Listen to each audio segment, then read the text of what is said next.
Have you heard? Two incredible media brands, Feisty Media and Another Mother Runner, have merged. And our first athletic step together is the Grand Traverse, an epic trail adventure, October 3rd, 2026, in beautiful Duluth, Minnesota. In this Choose Your Own Adventure format event, you pick your distance, from 10 miles to 27 miles, and whether you want to hike or run it. Whatever you choose, you'll be supported from your first step to the finish line by an incredible community of goal-oriented women led by Another Mother Runner's Dimity McDowell and Feisty Media's Celine Yeager.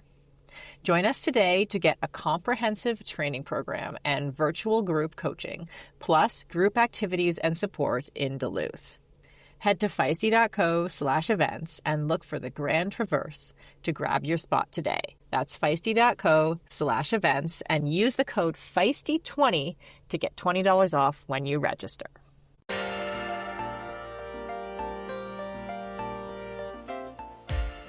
Welcome back, Feisties. Welcome back, Joanne. This is Kelly O'Mara. I'm here with Katie Zaferis, and this week we have the one and only Joanne Murphy joining us again from her vacation, fresh off a resting, relaxful week. How do you feel, Joanne? I definitely don't feel rested or relaxed, that's for sure. But it's great to be back. I'm home a week now, so I had 4 nights in Sorrento, 4 nights in Rome, and yeah, Rome was definitely a wow. It was absolutely beautiful. Everything from the history of Rome to the history of Pompeii, to the buildings, the architecture, the food, the wine, the people. It was just amazing. And I'm not hugely religious, but standing in St. Peter's Square at midday on Sunday and having the Pope address the crowd and feeling the vibe and the atmosphere of the Pope, not having a clue what he was saying, but feeling the vibe of the people and the excitement to be there with them was definitely one of the wow moments, I have to say. So once in a lifetime opportunity to be in Rome at a time when the Pope was there. But yeah, it was good fun. You've been so many places. I feel like every week it's like, where in the world, Joanne? Where's what is Wally? your favorite place? Yeah, what is your favorite place? Do you want the real truth? Do you know where my favorite? No, Joanne, I want the fake. Do you want fake news? Do you know where my favorite place to be in the world is? Yes, home. At home.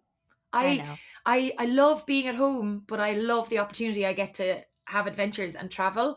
I don't like the travel home because generally I'm flying into Dublin Airport and I have to sit on a bus or drive for 3 hours to get to my home.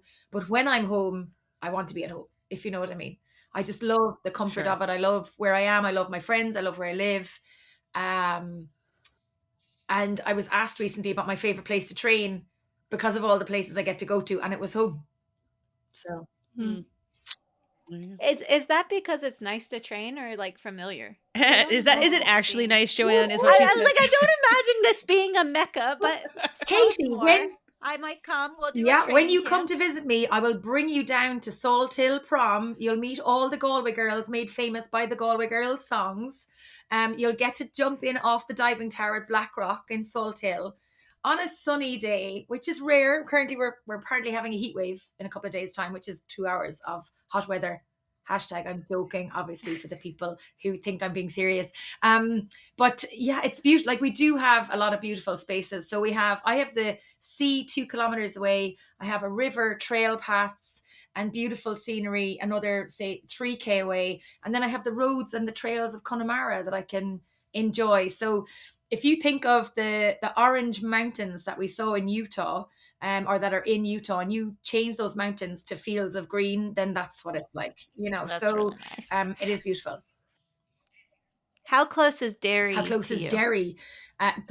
Derry's very north. It's part of Northern Ireland, so it's further. It's probably a 4-hour drive for me, which is nothing to people living in America, but 4 hours in Ireland is nearly the length of Ireland. They have a race there. Are you just quizzing? Yeah, I was like, are you just quizzing people now on geography? They have a World Triathlon race. Oh, and really? I look for places that are affordable for our athletes to get experience at, and Derry Triathlon is one of the most affordable World Triathlon events that we have. Well, you can come to Ireland anytime you want, Katie, but we're a little bit far away from Derry. But we do have the Wild Atlantic Way right outside my doorstep. So if you want wild, harsh training conditions, you can have them.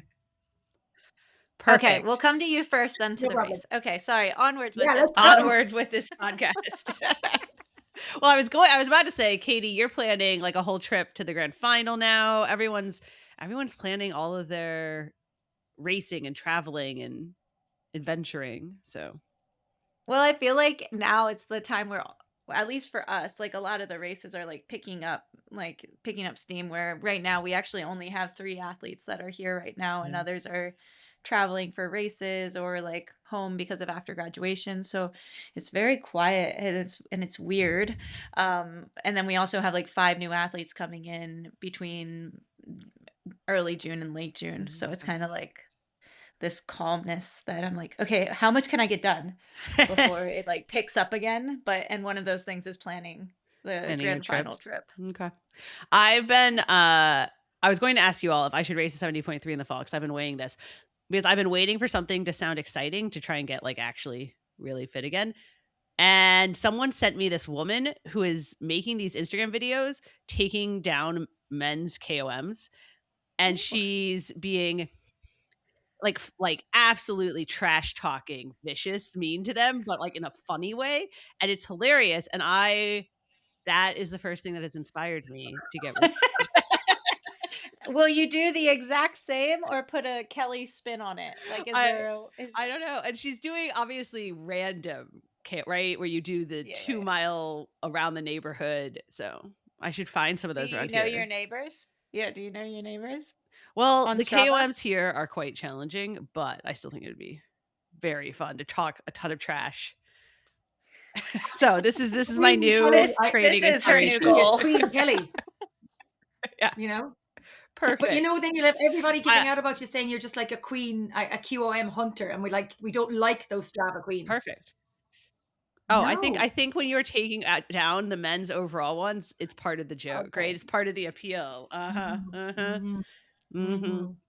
I do want to say, though, if you are not motivated by spite and you actually want to do something exciting, we do have a very cool Feisty program right now where we are putting together a virtual training program for the Grand Traverse, which is in October. It's a amazing trail in Michigan, and you can do Minnesota. Minnesota. Did I say Michigan? Yes. Yeah, I know. It's like Duluth's not in Michigan. That's not right. No, it's an amazing trail. It's like all the fall colors. You can do a hiking option or a running option. There's different distances. And so Feisty has a whole training program that starts the longer distances, the training starts next week. The shorter distances, the training starts in a couple weeks. And there's a whole community of women that are going to train together and then meet in October to do the event. So if you are looking for something to get you motivated and excited, you can go check that out on our Feisty website and get started training. I was almost tempted by that, but then, men's KOMs instead. Spite. Spite. Yeah, really uplifting environment at the experience if you're just trying to take everyone else down. All right, today we are talking about how to get started in triathlon. We have a whole segment answering all of your questions. First, we're going to talk about the news, but before we even get to that, we're going to take a quick break and then talk all the latest race results. Meet your new Race Day Advantage, Orca's Athlex Aero Tri-Suit. This isn't your everyday tri-suit. It's built for speed where it matters most. With aerodynamic fabric strategically placed across the shoulders, arms, and back, it's designed to be aerodynamic on the bike while still giving you full freedom of movement in the water. And when the race heats up, Orca's Vapor Cool technology kicks in, actively helping your body regulate temperature by accelerating sweat evaporation. You also get a lightweight, quick-drying Tri-Tech chamois for comfort on the bike without feeling bulky on the run, and 2 back pockets to stash your nutrition for those longer efforts. The fit is compressive, race-ready, and built for performance. Plus, it comes in a very feisty blue color, which we love. Whether you're chasing a PR or just want to feel fast, the Athlex Aero Tri-Suit is designed to help you perform at your best across swim, bike, and run. Check it out now at the link in our show notes and use the code FeistyTry15 for 15% off all Orca products. That's FeistyTry15 for 15% off, and use the link in our show notes.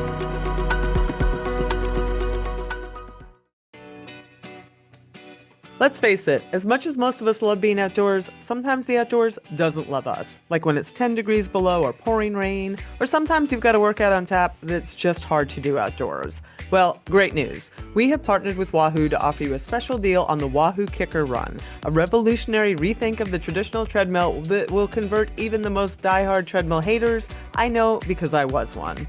The Kicker Run is engineered to bring outdoor running straight into your home. With a push of a button, you can set up this machine to match your pace automatically, so you can just run, and it automatically adjusts with you instead of the other way around. By far, my favorite feature.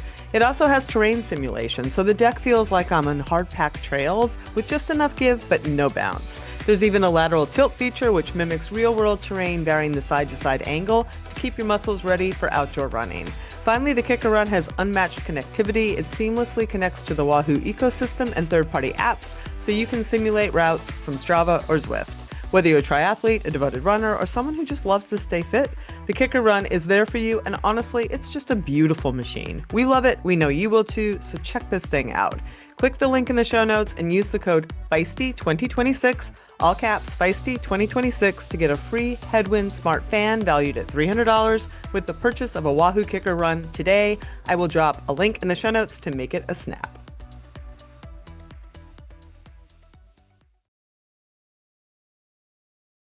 All right, this past weekend, I opened my phone on Saturday morning and saw this crazy sprint at the World Cup, Katie. Laura Lindemann came from, not like super far back, but quite far back to take the sprint from the Russian athlete. Someone told me once, you never ever want to be sprinting against Laura Lindemann. She is a crazy fast sprinter. It seems accurate. I think Beth Potter might have actually commented on Laura Lindemann's post saying, like, you never lose a sprint. But like that sprint was like, I didn't watch it live, and Tommy had told me about the turnaround. And I was like thinking the 180 was not like where that 180 was. Like it's literally into the finish line. And yeah, it was pretty crazy how like Valentina had like a little bit of a gap, and then sprint finish till the end. Sprint finish 180 with 100 yards, 150 meters to go. It was rough. Wasn't it a photo finish in the end? It was. They had to go to the tape.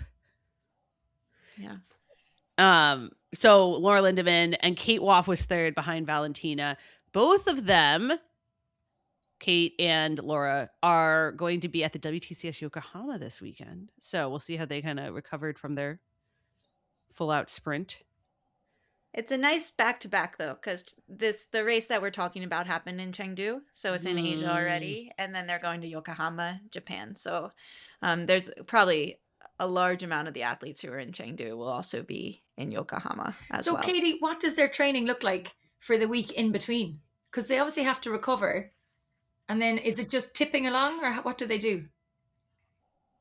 Honestly, this like back to back isn't so challenging because you're just recovering and then you're getting straight back into like your race prep sessions as you would normally. I find like when you have a little bit longer of like 2 weeks, that's like an awkward phase because you're like recovering and you need to do a little bit more. But this one I think will be like super easy. And then depending on everybody's strategies, whether they have like a block before, well, I guess it won't be that long of a block if they're racing in Italy in a couple weeks. So yeah, 2 to 3 weeks I do feel is this super awkwardest amount of time between races because you're like, you're not really going to get fit, but you have to do something. You got to stay sharp, but you got to recover. Yeah. And it depends too on like the length, because if you can like, not that you wouldn't taper into the sprint, but you could probably rebound like pretty quickly after it. So I think this will be good. It's almost like a tune-up, and people will be ready to go this weekend. Perfect. And then this weekend is Olympic distance. So it's an Olympic distance in Yokohama. Jean Leher, did I say that right this time? Did I get the right French accent? Jean. I think you're close. Won last year. And now, and she's racing this year. Last year it was in the rain. Now I feel like we started the WTCS season so late, and now it's like race after race. Like we had the race 2 weeks ago. We have Yokohama. We have Italy in whatever you said, 2 or 3 weeks. It's a lot. It is. My husband leaves for him, so he left for Yokohama. And then I was like, oh, like I had it all planned. His parents came in. I was looking at my calendar. I was like, you're going to be going to Algero in like 7 days after that. I have no plan. So You put all this energy into planning your childcare for Yokohama and forgot about the one right after that. yeah, I even had. So now she's planning Ponte Verde and too. a big family holiday and leaving Tommy behind. Well, he's there too, so we're Yeah. all just joining him. We're there to help. All right, so Yokohama this weekend, we were just looking at the start list. It does have, like we just said, Jen, who won last year, Beth Potter, Kate Woff coming off the race we just were talking about, Laura Lindemann. We noticed Taylor Knibb is off the list, even though she told us when she was on the show a month or so ago that she was planning to race it.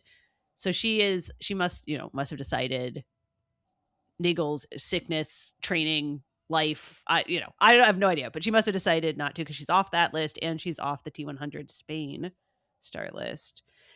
Katie, it looks like there's only 40 people on the Yokohama. Yeah, 39. And Kelly Wetterlin is going to be racing her first World Triathlon Championship Series race. She raced in Chengdu last weekend. And it's funny because it is a smaller field, but I was just looking at the start list and like between Lisa Tersch. the American. Yeah. The German, like the Germans in crazy. general, like there's a super strong, and then like you have Kate, Jessica Fulligar, Beth there, Emma Lombardi. So like it's not like a weak field by any means. Interesting. Just doesn't have. Yeah, it's just not full. But I feel like a lot of the Europeans, like people who race San Marcan, like some of them are skipping this one and basing it more towards Alghero. That's the Italy one. I was like, what is the name of this? I was just calling WTCS Italy. That makes sense. That's fine. Whatever. Yeah. And it starts, it's actually a good time for us here on the West Coast. It starts at 6:15 p.m. Friday evening on the West Coast here. And then the men's race follows at 9. So you can just do some nice Friday evening triathlon watching. Big news is, of course, Alex Shea is back. I feel like that's the headline news for the men's race. Alex is back. And I didn't even look. I'm not even sure. Matt Hauser. Yeah. Oh. What was the last race Alex did? I know he did the London Marathon. He paced people in the London Marathon, I think. But like in terms of triathlon, the last triathlon, that's why we were all hesitating there. Something post Paris. He took most of last year to do other side quests. Yeah, he was doing a lot of running, wasn't he? Hoping to, didn't he go sub? What was he? Was his sub number? God, my numbers are bad tonight. Oh, what did he run at the marathon? The second fastest British marathon time ever before all this craziness. So craziness. Yeah, something crazy. Yeah, his last race was French Riviera last year. There you go. Grand final. So he'll be back. And the para races are before that. So you could just watch para in the afternoon, afternoon here in California, morning in Yokohama. Watch para races, watch the women's race, and watch the men's race just all Friday. I feel like that's probably what most people do Friday evening. I was going to say, it is at a really good time for like everyone in the U.S., which is super nice. But also, it's also just a big weekend in general for racing.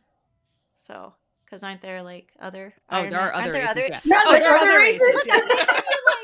I'm making you really short course centric. I was like, Yes, well, there is. Ironman Jacksonville is having its very first edition on Saturday. First time ever the race is taking place over there. So it looks like they're in for lots of fun. It's quite humid over there. I was talking to Paul Kay earlier before I came on the show. It's quite humid and hot over there. And then the Pro Series. Go ahead. Right, I was gonna say return of the Pro Series to Europe this time, to Aix-en-Provence, and we have a stacked field, men and women, on the start line. There's over 100 professional athletes racing for the Pro Series points, and I think it's 3 slots for the pro men and pro women to be secured as well for the 70.3 World Championships in Nice. It looks like Laura Philipp is making her I don't know if this is officially her season debut, but it's certainly the first big race I'm aware of her racing this season because she was in hospital. Didn't she have surgery or something? She was very what's the word I'm looking for? Not oblique. Like she didn't tell us exactly why she was in the hospital. She was just felt unwell. Oh, okay, sorry. So now she feels better. Yes. Yeah. So she's back. Marjolaine Pierre is there. Indy Lee. Tanya Neubert, who was third in the 70.3 World Championships, she's there. And the boys racing then as well is stacked. No sign of Christian racing this weekend though, for a change. He's taking a week off. On a holiday. Yeah. Is it normal for these like pro fields to be as big as they've been this year? I feel like I don't remember that. You don't remember? No, it's definitely been a thing the last couple of years. I think there's two factors that happen, because we talked about this. Maybe we didn't. We talked about this 2 years ago when it kind of became a big news, and two factors happen. One is that the Pro Series is first come, first serve. So, and it's anyone, right? It's open to anyone who has an elite license. So everyone kind of put their name down. That's why you would get these huge, whatever the fancy word is for impacted lists. And it became an issue. The second problem, or the second issue, I don't know what the word is this whole kind of debate of like how many pros there are. And there were more pros kind of coming out of the pandemic. I think you also get at certain Pro Series races more, at Oceanside, and then at Valencia in Spain is always famously 100 and something people. So there's just certain races that, because of travel, because of how many people live there. And there's a number or no number? Like maximum. A cap. There is a cap, but it's capped overall for men and women. They I asked Ironman this when we were getting these really impacted pro fields 2 years ago, and they were turning people away, and there would be 70 men and 30 women. I asked them what the deal was, and they said that that basically the women's fields are not reaching capacity, and so then when they when they have spots still left, they roll down the list and fill the men's field. Is basically what happens. So they could fill up the women's field. Yeah, the women are coming. Yeah. Now we could have more women. I think there's a lot of newish pros as well racing. Seems like every year with the Pro Series, you're getting maybe the top end age group athletes deciding to step up and race. And then I guess with the Pro Series, you are getting stacked fields at the likes of an Aix-en-Provence or an Ironman Texas. And so the athletes are testing themselves against the best athletes in the world when they race those Pro Series races. Yeah, I think there's like an appeal to that. Whereas, T100, you have to get an invite, and even some of these really good athletes we've had on the podcast can't figure out how to get invited. Whereas, Pro Series, you just have to put your name down by a certain date. I remember in the UK back in around 2012, 13, 14, at an Ironman UK or an Ironman Wales race, we would get 7 female pro athletes. Right. So it's great to see the depth of the field has now grown so much. Still doesn't always mean that you're going to get a huge amount of numbers at some of the non-pro series races, but at least you're getting over 20 of the pro female athletes at these races, because it just provides better racing for the athletes, better depths of field, better spectator engagement, because you've got so many more pros. And then obviously it's good for the race as well, and for the age group athletes to have the pros at the races as well, in those races that are selected. So it has come on an awful lot when you think about it. Yeah, it's the same at World Triathlon. They used to, the women's field used to be 12 athletes for some of the not America's Cup, but some of the South America races. And now it was 60, 70 of them. You know what they did, Katie? I'm only going to say it once. What? They committed to equal access and equal number of spots, and then they just built it up over years. Weird. Yeah. All right. We won't. But Joanne, before we move on to our topic for the day, getting started in triathlon, you had the biggest news of the weekend. Oh my gosh, we did. Ireland had the biggest news of the weekend, because a young athlete called Aisling Wire from Naas Tri Club in Ireland was the fastest overall female athlete at the Ironman 70.3 Mallorca last weekend. So she nailed it. Absolutely nailed it. Had a great race. It's not her first time to win an Ironman 70.3. She has raced at the Ironman 70.3 World Championship, but she certainly stamped her ticket once again for the World Championships in Nice. So congratulations, Aisling. It was a great showing by the Irish crew over there in Mallorca. I was very jealous to be at home in Ireland for a weekend for a change. Oh, man. All right, we're going to take a quick break, and then we're going to talk all about getting started in triathlon now as the season's kind of getting rolling. Pillar is a performance health brand developed by leading sports scientists, dietitians, and athletes. Pillar is focused on getting you to the start line in the best condition possible. My nighttime routine and sleep really became a crucial part of my life as an elite athlete in order to consistently perform in my training and racing. Even now, when my priorities have shifted, I know that a good night's sleep is key to me being at my best, whether it be training, coaching, or keeping up with my family. Pillar's triple magnesium, informed by leading heart rate variability researcher Dr. Dan Plews, has been integral to my end-of-day routine. I take it 30 minutes before bed each night to guarantee that my body spends as much time in REM and deep sleep as possible. Pillar uses a high dose of glycinate magnesium, activating the parasympathetic nervous system and ensuring that I fall asleep and stay in the restorative sleep phases for longer. This is especially important to me because I still have a 9-month-old who still doesn't sleep through the night. So I feel much more confident in being able to fall asleep faster and optimize the time that I have asleep, and so that I feel better rested and recovered the next day with triple magnesium as part of my routine. So check it out. If you want to give it a try, visit pillarperformance.shop, or for North American customers, head to thefeed.com and use the code Feisty, capital Feisty, for 15% off your first purchase.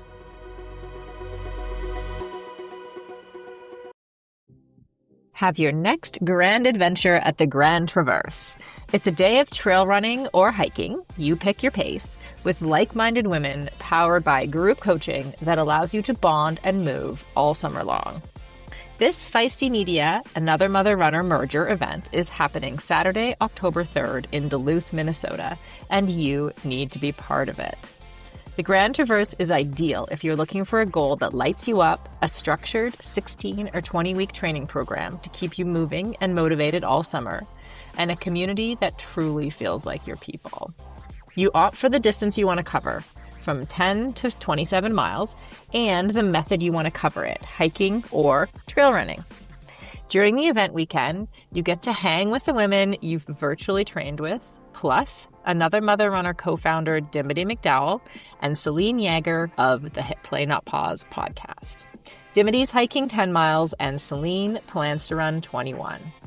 The scenery is stunning. The October 3rd event is at the height of leaf peeping season, and Lake Superior definitely lives up to its name. And the camaraderie and conversation from the group members will keep you going strong too. The Grand Traverse is truly grand.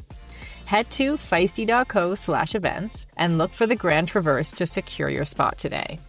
That's feisty.co/events and use the code Feisty20 to get $20 off when you register. The link will, of course, be in the show notes.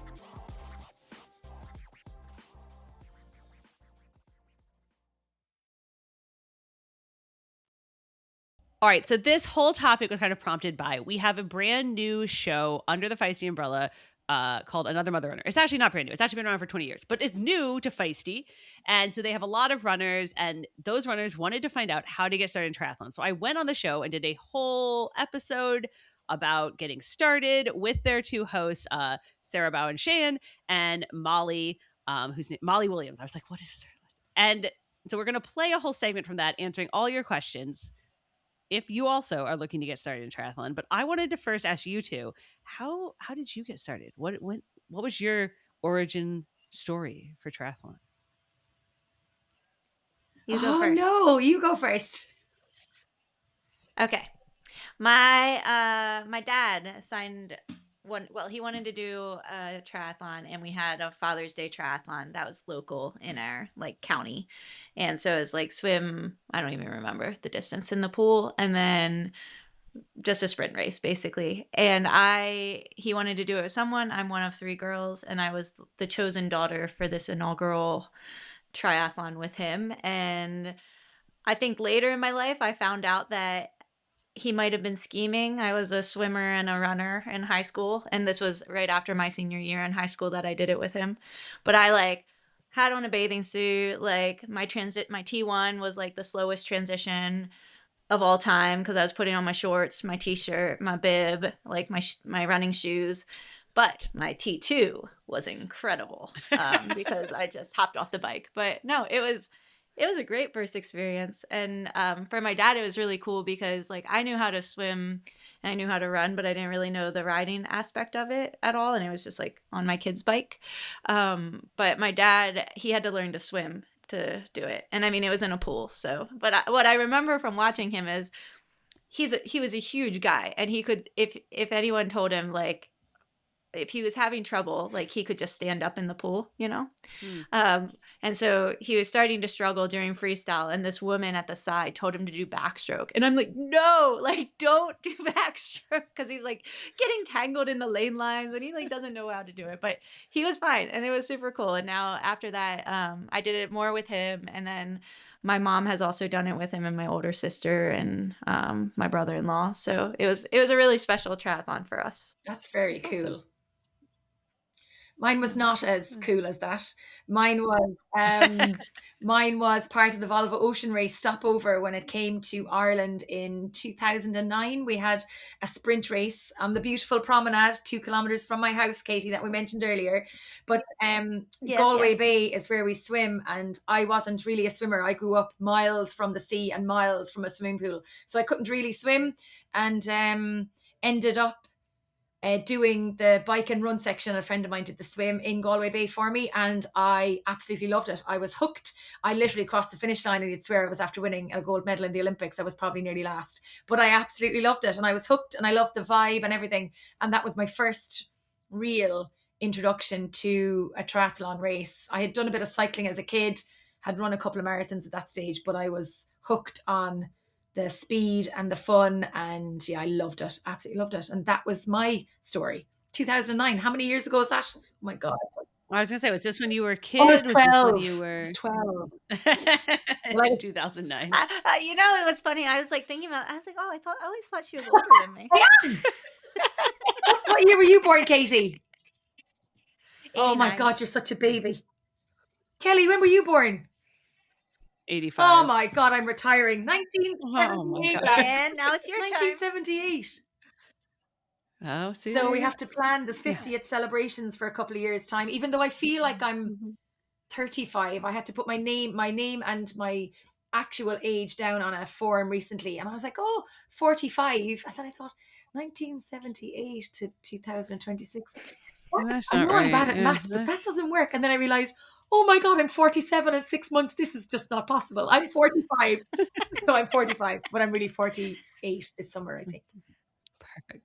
And this makes me feel better. I have to do the math all the time of how old I am. But I think you get past a certain age. Sorry, Kelly, you get past a certain age. It doesn't really matter. So I presume when I turn 50, I'll tell everybody I'm 50. But right now I could be 42. Yeah. Who knows? Yeah, it's a mystery. Now to get back to the topic. Oh, yeah, sorry. I was going to, right. I was Tell going us to say, how you got started. Well, no, I was going to say, and so you guys both stuck with triathlon. We're a bit giddy, Kelly. I did it in college. So not as a kid's try, somewhere in between, right? Somewhere in between being an adult and a kid. I did in college because a boy I was dating did triathlon, the triathlon team. And I had been planning to run in college, and I had mono, and so I couldn't run. And so then I was like, well, what do I do? I tried a billion sports, so many sports in college. And then finally, triathlon stuck. I will tell you though, and I talked about this a little bit in the segment we're about to play up, but I was really, because I didn't want it to seem like I was joining because of the boy, and I wanted to like look like I knew what I was doing. So I went and secretly practiced before I showed up at practice. Yeah. I reckon she's a secret QOM catcher too. There's definitely a dark side to R. Kelly. Before it was a thing. Before it was a thing. Oh no, Strava got its start, to be clear. Like I remember when that was getting started here. Anyway, so we talk all about how to get started, getting your start. So often it's people who come from running and they don't know how to bike or they don't know how to swim. And I'm going to play this segment from, again, our show, Another Mother Runner, all about getting started in triathlon. We'll do a pitch for triathlons. What's so great about them? Yeah. It's more fun than just running. More fun than just running. Because you get to poop your pants on the run and on the bike, huh? We have porta potties in triathlons, yeah. I think the reason I liked it a lot, and I think some people probably, is when you ran every day, because I came from running, a lot of times you get hurt, right? Or you just like, it's kind of hard to maintain the amount you want to be doing and not get injured or not get burned out or not get tired. For me, having a different thing you can do is really, really nice. And I think that's what a lot of triathletes find is like, okay, if you're kind of sick of biking right now, just swim more. Or if you're sick of swimming, because that's the most common, you just bike more. And so it's like the balance. We all joke that hybrid athletes is like really trendy now, right? That's the term. that's just what triathletes have been doing forever, you know? Mhm. Fine. Such trailblazers you are. Exactly. Yeah. But do you feel like it takes up more time because you're doing the 3 disciplines? I mean, are you also still working in strength training along with the 3 disciplines? I mean, I do. I think, what's the joke? It doesn't take more time to be mediocre at 3 sports than to be really good at one. So I think it's not like, I mean, I think most people who triathlon, they only run twice a week maybe, or swim twice a week, or obviously the pros do crazy hours. But if you just want to do a sprint triathlon, you can do it on 6 hours a week of training or 5. You know, it's not, you don't have to do every sport every day for sure. Well, yeah. So, okay, so you alluded to that a lot of our listeners currently are runners. You know, they're not into the other 2 sports. So if a runner is tri-curious yet currently isn't doing much or possibly any cycling or swimming, how do you suggest someone morph from straight up running into triathlon? It's the most common pathway. Like when we've done, because I used to be the editor-in-chief of Triathlete magazine, and so we did a lot there of getting people into triathlon. And the most common, because, okay, so Triathlete magazine is part of Outside Magazine. We have running publications, and the most common pathway was they would come from one of our running publications and then want to do. So it's very, very common. For most people, the swimming is the biggest barrier. The not knowing how as an adult, I think, is the biggest thing that people feel overwhelmed about. And so if you're like, I'm curious, I don't even know how, I don't know how to get started, joining, I mean, it sounds intimidating, but joining a master's group near you, because there's always, you don't have to know how to swim to join a master's group. There's always a part where the coach can help you, can teach you. Like YMCAs, they always have adult swim lessons. Like, it sounds crazy to sign up for swim lessons when you're 52, but people do it, and doing new things is good for you. So that, I feel like, is the biggest hurdle people have, is like, no, like just taking that first step to going to a group, going to a club, signing up for lessons, just learning how. I mean, we interviewed the woman last year who's the 80-year-old who finished the Ironman World Championships. She learned to swim at 56 by reading a book, which is crazy. Yeah. So like, people do it. Like, you can do it. It just, you know, it's that first step, I think, is the hardest part for people. That's actually how I learned how to put my face in the water and alternate breathe, was from a book. And it was by this woman, Jane Katz, and it was swim 30 laps in 30 days. So, of course, my wisecracking friend was like, oh, sure, swimming 30 laps across 30 days. Yeah, what's that, 1 lap a day? Right. And I was like, no. At the end of 30 days, you will be able to swim 30 nonstop laps. So it was, I mean, because when growing up, I did not, learn how to alternate breathe. I kept my head above water. My dad swam every single day, lap swam, with his face out of the water. It's so hard. Yeah. He had a massive neck. He worked at IBM, and he had to get his button-down dress shirts custom made because he was slender with long arms and a massive neck. I can see that. Yeah. And you're a good swimmer now. Thank you. You're a very good swimmer. Thanks. See, it's doable. You can learn. Yeah. Wow. Yeah. So, Kelly, what was your foray into triathlon? You were a runner, and then you had the boyfriend. What did you find to be, you said the biking was the most difficult for you? You must have had a swimming background. Yeah, so I swam as a kid, kind of in that youth swim team, and I hadn't swum for 8 or 9 years or something when I decided, at 18, super confident, like, I'm going to be a triathlete. So because I was 18, I was just like, I'll remember how to swim. It'll be fine. Like, that was not intimidating to me in my wise youth. But I did not grow up learning how to bike. Like, someone must have taught me when I was 5, and then I never did again. So the biking for me was, I literally do not know how to ride this bike. Wow. Like, you literally didn't know how to ride a bike. Yeah. So a friend loaned me one, and then I took it to the park. And if you're familiar with Berkeley, there's this people's park where there used to be a lot of homeless camps. I took it there and was trying to ride around, practice riding between the homeless camps. It was very, for when people, as a first time story, it was interesting. So, well, you didn't want to fall off, did you? Yeah. I was like, if I fall there, it'll be better. Yeah. Yeah. But you had to learn how to open water swim. Yeah. And I think, open water swimming is challenging for a lot of people. Yeah, it's very different. I think some people have a really hard time translating pool swimming to open water swimming. It varies. Like my open water swimming is comparatively better than my pool swimming. So I think it varies by person. Not because I like it. I don't like open water swimming. Something like my stroke is just lends itself to open water swimming more. But for the people who are afraid of it, a thing we always tell them, and because we worked on a bunch of beginner open water swimming stuff before Kona, before the Ironman World Champs a couple years ago with Feisty. And something that somebody said was, you don't have to love it. Like, you don't have to get to a place where you're like, this is amazing, I love it. Because I think a lot of women get really hung up on like, I hate it, I'm scared of it, I'm nervous, I'm worried. You can just accept, like, I don't like this, it sucks. Like me personally, I don't like it. I don't like animals in the wild. Like, I don't like it. But if you just accept it and you're like, well, I do things I don't like that much all the time, it's fine. Then you are also being stressed out about not liking it. You know what I mean? Like that is actually a very big hurdle for a lot of people. So, So Kelly, I don't own a wetsuit, despite the fact that I personally love open water swimming, but it's because Molly and I have the most blissful pond that there's no boat traffic on. And we are the only people who swim there. It's a former quarry, so it has very steep sides, so you can swim really close to the bank, but not see the ground. It's awesome. So, and we swim there early May through mid-October here in the Pacific Northwest. So, and I mean, what's necessary when dipping your toe into the proverbial triathlon water versus what can wait? Well, I was going to say, Sarah, Orca is a great sponsor of Feisty Triathlon. We can get you a wetsuit. Don't worry about that.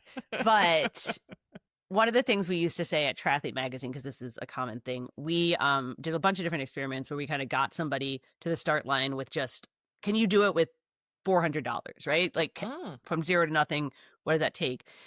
And I think people over worry about this. You need a bike, but you can borrow one from a friend. You can take your bike out of the garage, get it tuned up. Like anything works for your first one. Like don't worry about not having the nicest bike. You need a swimsuit and goggles. Most races, you actually don't need a wetsuit for at least like beginner races. It's not that common unless you live, you know, a handful of places that have cold races in like April or May. But if you're swimming a race in the summer, you probably don't need one. And you need like running shoes, right? So there's like a set number of things you need: a bike, a helmet, swimsuit, goggles, and like a sports bra, a running suit, or running shoes. You don't need like all the other stuff. The biggest thing that I think people get really hung up on is kind of the like what they wear. Like do I change clothes between each thing? Like what do I wear for the whole thing?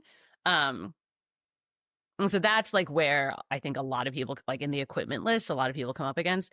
And you know, you can do it in a swimsuit. You can do the whole thing in a swimsuit. Oh, Olympians do it. It's not, I wouldn't recommend, it's not my favorite, but people do it.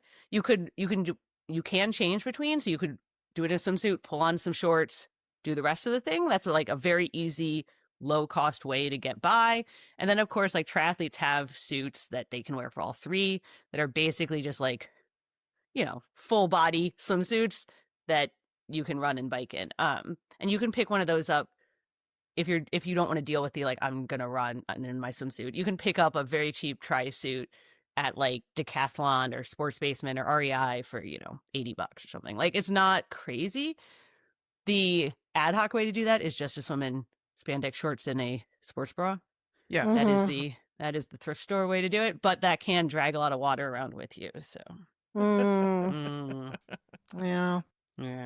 Let's stay with swimming though, which is like, how much drills does someone need to include in, you know, so someone's decided, okay, I'm going to do triathlons, you know, poisonous snakes be damned, I'm going to do a triathlon. You know, how much drills, how structured should the swim workouts be? Because I got to say, I know I'm not a triathlete, I love to swim, and when I go to the pool, other than occasionally using a pull buoy, I pretty much just swim laps. Sure. That's what my husband does, and he swims basically the same times as me in races. So anyway, it works. I will say there's a lot of debate over the use of the effectiveness of drills versus not, and I'm not like a swim coach expert, so you know, some coaches are very, very anti-drill. Like you should, you know, you're wasting your time, you should be swimming more. And some coaches are like, well, if you're swimming a lot but you're doing it wrong, then, you know, it's kind of a waste. So there's a hot debate. I'm not going to solve that debate for you. I will say if you are brand new and you're like, you do have problems with your stroke, there are like, then that's when drills can help, right? But you shouldn't just do them randomly. Like that's when going to a coach master's program or going to a lesson is really helpful, because that's when they'll say like, hey, you know, you're turning your head weird, or like you're not catching the water on your left side, or whatever. And that's when I think drills are helpful. I think a lot of people just throw drills in and they don't know what they're supposed to be learning from it, and they don't aren't doing them right. So then it's like, what's the point? In terms of swim workouts, I mean, I make up my own right now because I'm in a make up your own journey like place in my life training. And so I do make up my own workouts there, because I could not just swim straight, but they're, you know, it depends on what I want to work on that day. Like sometimes I'll do some sprints, sometimes I'll do steady. But at the same time, my husband and I will go to the pool and he just swims straight for 40 minutes. And I'm like, okay. He's my guy. Yeah. Okay. So sure. He's like, why are you stopping all the time? And I'm like, I don't know, because it was a workout. Yeah. So what are your thoughts about being self-trained versus getting a coach? Yeah. Being a So beginner, maybe. I think coaching is pretty, I mean, I know you're going to ask me later, like, what's the best advice for kind of people who are new and people who are more down the road. Most people like would benefit from a coach, or from at least a program, an organized program, something where they're not just making it up every day. Just for me personally, I got to the point where like I wasn't training a ton in pregnancy, like compared to my historical average. And I was just sort of like every day was different in terms of like what I wanted to do or how I felt. So I personally have now just sort of like making it up myself. I know that like it's something like 80. I know that's what most people do. It's 80% or something. I don't know how people I don't know how people do that. Like if you just get up every day and you're like, I don't know if I'm going to run or swim, you probably won't do any, right? Oh yeah. Yeah. Need a program. Yeah, you need a program. You need to like Yeah. write it down, at least like plan for the week. Yeah. So Yeah. Well, and for the swimming, you know, when I swim and I don't have a good stroke, I get nauseous. And I actually have worked with swimming coaches, and nobody has been able to figure it out or help me through the nausea. a friend of mine this weekend was telling me the same thing. Like that's a big problem of hers. And she's fine in the pool, but even when she swims in a lake, or, you know, like your quarry you're describing, she gets really, really nauseous. So Well, see, I'm better in the quarry because I don't have to turn. It's the turning. If I'm in a pool and I take too many turns, and then I'm done. I'm going to throw up. have you tried the long course, the like 50-meter pools? We Well, have such we lousy don't. pools here. Yeah, There's one that's in- why I just do the quarry. But even then, but I, you know, if I ever get around to doing it again, I should go back to a coach. Yeah, it could make a big difference, I imagine. Okay, Kelly, so you did mention triathlon clubs. Could you talk a little bit more about Yeah. those? Because I think some people don't know they exist, or they think they're only for hardcore people, or that they... I've never heard of them. You've Oh, never look heard at of that. triathlon? I don't See, know. we just need to get one of those trendy New York Times profiles, how run clubs are all hot. Triathlon Yeah. clubs are the next big thing. Yeah. Right. Right. Meet your Triathlon next clubs. husband. Yeah. Yeah, I don't think they're as popular as run clubs because, you know, they're a little less easy. Pretty much Portland definitely has some. Pretty much every city has at least a couple. Like here in the Bay Area, we kind of have them by region, so there's probably like 4 big ones. It's a very social way to have other people who will swim with you. Like most of them are organized around, you know, we have a weekly open water swim workout that everybody can come to, and like a weekly bike ride and a weekly track workout. Like it's very common to have, you know, Tuesday night we do track, Thursday evenings we do like this swim, and like Saturdays we go for a walk. And you don't have to do all of that, but it gives you an option where you know there'll be other people who also are swimming or doing a track workout or doing a long ride that day. So I think that's really nice. I think for a lot of people when they don't want to swim by themselves, because most people don't want to swim by themselves, right? Like that's a really nice way to kind of get into that. The other thing that a lot of triathlon clubs provide is that sort of first, like if you're not ready for a personal coach and you don't want to pay that amount of money, they often have like group coaching. Like, hey, we're all going to do this race together in the summer. Here's a general plan. And the coach will be there on Tuesday nights for the track workout. So, you know, it's not like he's going to personally answer all your questions, but he'll like, if you have like wildly pressing needs, they'll be somebody. So that's, I think, also a big reason a lot of people like triathlon clubs is they're kind of like a way to have more experienced people and coaches guide you and answer questions. Mostly they're social, though. I will say I did a story a couple of years ago for USAT about some of the biggest triathlon clubs, and most of them are very focused on like the beer run. You know, you do the run and then you go to the pub. So I will say, like, for all that they offer all this structure and support and social, it's also about like having friends that do the same things you do, or Well, that's important. Yeah. That has Yeah. great value. Yeah. Gets you motivated. So what kind of race progression do you suggest? Do you suggest starting at a sprint, or do you think it makes Yeah. a difference? Well, if you're coming from a running background, right, and I told you the shortest race is an hour long, that sounds crazy, right? You're like, right. So a sprint's still an hour. So you should definitely start with a sprint distance. They're really fun too. I did one last year, and I was just like thinking about doing one again because it is still an hour, hour and a half, 2 hours of it. Like, that's still a good day, but you're done by 10 a.m. You can do it. And there's very few like high pressure sprint races in the US. Like, you could find them, but they're usually low key, right? They're usually like at your local park, or I'm trying to think. What I did last year was connected to the university because it was a fundraiser. So, you know, it's not like these are not high pressure situations, which means that you don't have to deal with, you know, like marathon type of stuff where there's corrals and check-ins and all that. Like, you usually can just Waves. yeah, most sprints are like, put your bike on the rack, walk down to the swim. Like, it's not complicated. And so I mean, especially if you're brand new, like, that's the way to go. And I will say the most popular distance, though, is the half Ironman. It's kind of like the half marathoning of the way the half marathon is one of the most That's popular. the most popular distance. That's in interesting. triathlon? Yeah. Yeah. How long does that take a average person to do? Like, breaking 5 hours is a big deal for women. Oh, Like, that's okay. it's kind of like doing it in an hour and a half for a half marathon. Like, that's a very good time. So I think a lot of people do them 5.5 hours, 6 hours. So it's a day, but it is very, very popular. As with running, you get less and less women the longer the distance is, right? Like, that's true in running too. But 70.3s, yeah. They just had the first 70.3 that was almost 50-50. So yeah, it's a very popular distance. It's very fun because it feels like a really, really big deal because it is a really long, but it's not Ironman training. It's not going to take 20 hours of your life a week, you know? Yeah. So Yeah. Interesting. mhm. Wow, I guess I really would have thought Olympic was the most popular distance. Yeah. Yeah. I would. What are the distances in Olympic? Yeah, Kelly, you want to fill us in on Yeah, that one? so I guess in progression, to be clear for people who don't know, it goes sprint distance, Olympic distance, which is what you see in the Olympics, though we don't race it the same way, then half Ironman, then Ironman, and Olympic distance is about a mile swim. It's a 1,500-meter swim. It's a 40K bike, which is like 24 miles for us Americans, and then a 10K run. So that's all like very doable, each of the legs. It is very, very popular, to your point, Sarah. A lot of the biggest Olympic distance races have gone out of business in the US, which I think is one of the Wow. reasons. Yeah, I think that's one of the reasons that it's not as popular.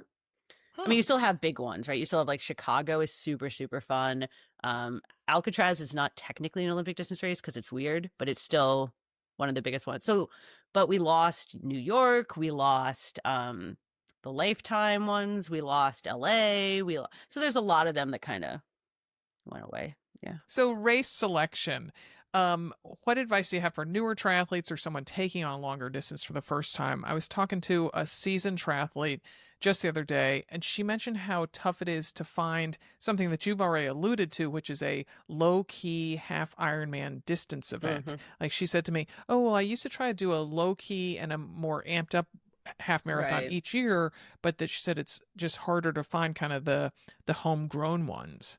Yeah, most of the half Ironmans have been bought by Ironman. There's not a lot of independent ones left. And then, like we kind of said, there are definitely Olympic distance races, but they're all kind of connected to like your local community center might put on a sprint and an Olympic. Like, that does happen. So they're much, much smaller. So yeah, it is a lot harder to find kind of that mid-level race that's really popular in running. Like, triathlon has lost a lot of those. But yeah, I think a lot of people, when they pick races, yeah, they'll do a local sprint or a local Olympic or just something that they can drive to. And then they might do something bigger. When you're picking a super big, like, I want to do an Ironman or I want to do a half Ironman or something that's like really going to take you, you know, like Big a commitment. goal, big. I always tell people, like, you could pick like one, you should obviously just go by gut. Pick what sounds exciting because you're going to have to get out of bed every day and do it. So even if everyone else tells you this is stupid, do it if you want to do it because you have to want to do it, right? That being said, pick something you don't have to fly to. If you've never flown with your bike before, because that does add a whole nother level of Sure. It's Good advice. doable. We have a mechanic camp on cycling for women that like helps them completely like learn how to do everything on their bike, so you feel very confident. It's not as hard as it sounds, but if you've never done it before and it's gonna be like your first Ironman ever, it adds like another layer, right? So if you can do one that you can drive to, like that's always better. Doing ones that are the like course weather, like I don't pick hot races because I'm terrible at hot races. You might want to pick lake swims because if you're really not into open water swim, right? Like there's things like that. Like don't pick an ocean water swim if you've never swum in an ocean before. So that's like huge. But I will tell you, I was reading something like a couple days ago that said we're all picking our races wrong. So And how so? that we should be picking them based on like the data, you know, of Oh. like if we're a good runner, we should be picking the courses with like the run where the run makes the difference. Yeah. Mhm. Oh, that's so nerdy. That also just doesn't speak to a lot of people's experience. I mean, some of it might be, well, it's my girlfriend has a timeshare right near there, so that's why we went and did it. Or my in-laws live near there, so they can take care of the kid while I'm racing. Exactly. Yeah. So Yeah. cracked Let me up. guess. A man probably wrote that article.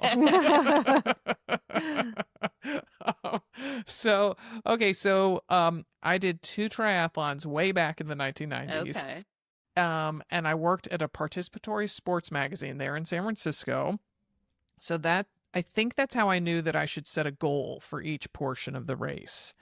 And my goals were to not have my goggles kicked off my face in the swim, to not fall off my bike, which was my 6'5" husband's bike. And so that didn't fit me real well. And then I didn't know the term, but I didn't know it was called negative split, but I wanted to run the second half of the run faster than the first half.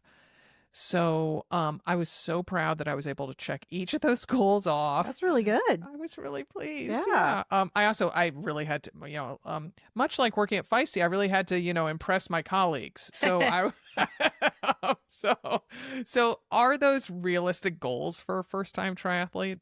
Yeah, I mean, you're making me laugh because you were naming like process goals, right?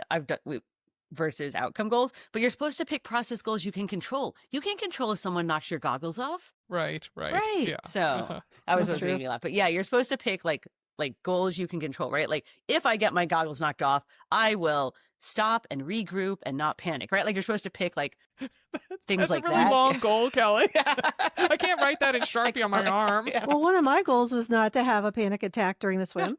Oh, and I managed see? to do that. I actually did have to float on my back for a while, That's fine. but then you didn't I didn't panic. No.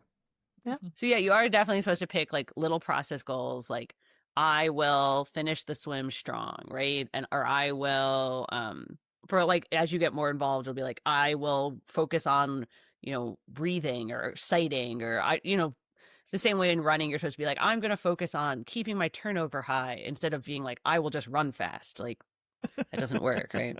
Mm-hmm. And so what is your best race day advice for a newbie versus maybe somebody who's done a triathlon but is stepping up to a new distance? Yeah, so new triathlete, or like, you just want to try one, you're brand new, you're like, triathlon's really scary. What we always tell people is like, don't overthink this. You're thinking triathlon's really, really intimidating, but if we told you like, we're just going to go out and exercise for a while, you'd be like, oh, I do that like every weekend. I swim, I bike, I hike, I strength, right? Like most people who are ready to try a triathlon, they're already exercising. So you're just go out, you're exercising, like don't stress about it. And I think that is the first step, and the advice we always tell people, like, just do it. Stop thinking intimidating triathlon. Just think I'm exercising for a while. And then when you are ready to like kind of do more and step up and get all nerded out about it, I do think a coach or a program, like having an actual structure, is really valuable. Obviously, triathletes have the stereotype of being planners, like they don't need more structure in their life. But if you're brand new to it, taking that step from, hey, should I run today, to like, oh, I run on Mondays and Wednesdays and Fridays or whatever, is really valuable, because it does mean like there is a progression, which is really important in training, that there is like, that you're going to hit the amount, like the things you need to do to be ready for that race in 6 months, as opposed to just maybe I will, maybe I won't. And it gives you kind of like check marks along the way to be like, oh, I did this or I didn't. So I think even if you're not like, oh, I want to pay for an individual coach, if you join like a club or a coach program, I mean, like Feisty, we have a few of these kind of coach programs, where a group of people kind of train together for 12 weeks because it is helpful. Or, you can, obviously there are also programs you can sign up for, kind of online. So I think that is kind of the next big step for a lot of people. Yeah, good advice. Yeah. So, okay, so you've told us not to stress, but what about the people who are like, oh my gosh, but there's going to be people there in like really, expensive bikes, the Right. fancy tri-suit. They're gonna, probably if it's a loop course, they're gonna, mow me down while they're doing their second, and I'm only going through my first loop. So how do you get over that nerves of being around those kind of veteran triathletes? Type A triathletes, yeah. Yeah. Yeah, it certainly is. I mean, that is definitely a thing, right? Like the kind of stereotype of triathlete is a stereotype for a reason. I'll tell you, I've been doing this sport for like 20 years, and I don't see it as much as people think it exists. Like, it wasn't even until I took the job at Triathlete Magazine that I was like, oh, these people really do exist. So you can have an entire triathlon life with your friends and your club and your local races, and like never even really deal with that. Obviously, once you get into bigger events like Ironman branded events, the big qualifying type races, like, yes, that those people are very much a thing. They are often male. Oh, Yeah, surprise, weird. surprise. Yeah, I know. Shocking. I will say the female, even the very, very good women are still very, very supportive. Like, I race professionally. So just keep that in mind, right? Like, some of this is just dudes being dudes. There will be women there who will stick up for you, who will help you zip up your wetsuit, who will answer your, like, I have always had someone answer questions when I didn't know what was going on. And then the rest of it's like, you just fake it till you make it. Like, I don't know how many times I've been like, oh yeah, I should be at the front of this swim, like the start, and I don't deserve to be at the front of the start, but neither do the guys who's standing next to me. They're not, right? So it's like, you just know they're making it up too. So. All right, to come back, Katie, Joanne, I was kind of trying to be reassuring and telling people, don't worry about those type A triathletes, the super intense ones. There's always, the women's field's more chill. There's always people who answer your questions. Has that been your experience? That, the women are supportive? So. Okay, good. Well, I wasn't making But that up. I do feel like you have, if you look at it like, and you're just looking from the sidelines and not actually like actively engaging to meet people, I think it could come off that way. But I think as soon as you like make an effort to like crack into like the community, it's like explodes into like supportiveness. But I feel like if you feel like an outsider and you're on the outside, then that's hard. But if you just make a step to just meet someone wherever, whatever like opportunity you have, then it like, yeah, it just evolves into like a friendship, or at least like having somebody that you feel comfortable with at the races or training. Yeah, and I think definitely to your point, Kelly, in it as well about joining a club is really important. Like, my joining Galway Tri Club literally changed my life. My career my new career is based on being part of the Tri Club, part of the Tri community. I wouldn't have the life I live without the Tri Club. From a sporting side, what I would say is that there's a space and room for every person, male or female, in the sport of triathlon. It doesn't matter what you look like. It doesn't matter what your abilities are. It doesn't matter if you fit the mode of what a triathlon or a triathlete should look like. I don't look like a triathlete. I'm not built like a triathlete, but I belong in the sport and I absolutely love it. And I think, when you talk about the A-type people in the group, a lot of those people are already doing their own training. They're part of a club and they represent the club, but they're doing different training to people who are coming maybe from a running background, who maybe can't swim, or a cycling background, who want to learn how to run. And I think you need to have courage to take the first step into the sport. And with the courage to step into the sport will come the confidence to then be able to do the sport, I think. And you'll be surrounded by like-minded people.